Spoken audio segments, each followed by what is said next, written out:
ಯಾಕಂದರೆ ಈಗ income tax ಏನಾಗಿದೆ ಅಂದರೆ ಫೇಸ್ಲೆಸ್ ಅಸೆಸ್ಮೆಂಟ್ ಅಂತ ಮಾಡಿದ್ದಾರೆ ಈಗ ಒಂದು 4 ವರ್ಷದಿಂದ.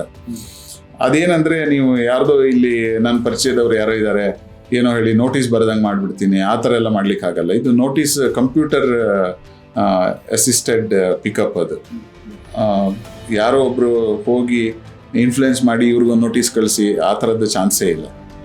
ನಿಮ್ಮದು ರೆಕಾರ್ಡ್ಸ್ ಏನಿದೆ ಸಬ್ ರಿಜಿಸ್ಟ್ರಾರ್ದು ಪ್ರತಿಯೊಂದು ಮಾಹಿತಿಯನ್ನು ಇನ್ಕಮ್ ಟ್ಯಾಕ್ಸ್ ಡಿಪಾರ್ಟ್ಮೆಂಟಿಗೆ ಕಳಿಸ್ಕೊಡುತ್ತೆ. ಅದೇ ಥರ ಬ್ಯಾಂಕ್ ಕಳಿಸ್ಕೊಡುತ್ತೆ, ಮ್ಯೂಚುವಲ್ ಫಂಡ್ನವ್ರು ಕಳಿಸ್ಕೊಡ್ತಾರೆ. ಸೊ ಇದ್ರ ಬೇಸಿಸ್ ಮೇಲೆ ಇನ್ಕಮ್ ಟ್ಯಾಕ್ಸ್ ಸಾಫ್ಟ್ವೇರ್ ಏನಿದೆ ಅದು ಸರ್ಚ್ ಮಾಡುತ್ತೆ ಇವರು ರಿಟರ್ನ್ ಫೈಲ್ ಮಾಡಿದಾರಾ ಇಲ್ವಾ ಅಂತ. ಹೆಚ್ಚು ಆದಾಯ ತೋರಿಸಿ ಅವರು ರಿಟರ್ನ್ ಫೈಲ್ ಮಾಡದೇ ಇದ್ದರೆ ಆ ಥರದವರಿಗೆ ನೋಟಿಸ್ ಬರುತ್ತೆ.